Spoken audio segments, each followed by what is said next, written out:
stretching from southern Syria across northeastern Jordan and into Saudi Arabia. This vast plain has been left untouched for centuries and holds secrets to a forgotten past. It's the Harrah al-Sham desert, and deep within it lies a sea of basalt stones and boulders. Waves of carved camels, gazelles, hunters, and ancient inscriptions are etched into the volcanic rocks. And many of the engravings are Safietic, indigenous alphabet that flourished in northern Arabia over 2 millennia ago. The region's early history is commonly linked to the birth of Islam, and little is known of its pre-Islamic past. But these carvings provide eyewitness accounts into this lost period. Dr. Ahmed El-Jalad analyzes the origin and authenticity of literary texts and inscriptions.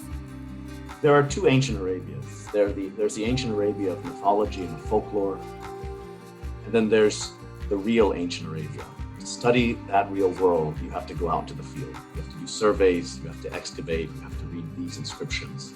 And only by doing that can you reconstruct the lives, the languages, and the cultures of the people who actually inhabited the Arabian Peninsula before Islam. With over 50,000 texts written in the Safedic alphabet, this desert hosts the largest corpus of pre-Islamic inscriptions.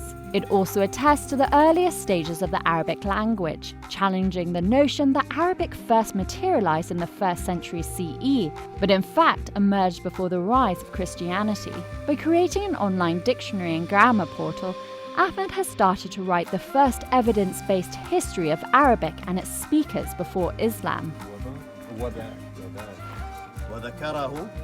The history of people's spoken language in the region. You can see this as an absolute shock when you start reading these texts from the rock, from the stone, to a local Jordanian who can make out, 60, 70% of the text while you're reading a 2,000-year-old document on stone.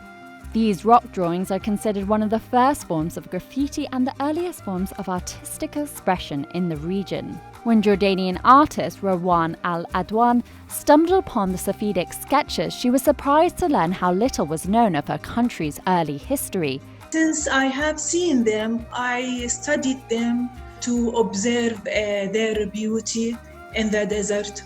I produced paintings that reflect their essence, but with a new composition and color.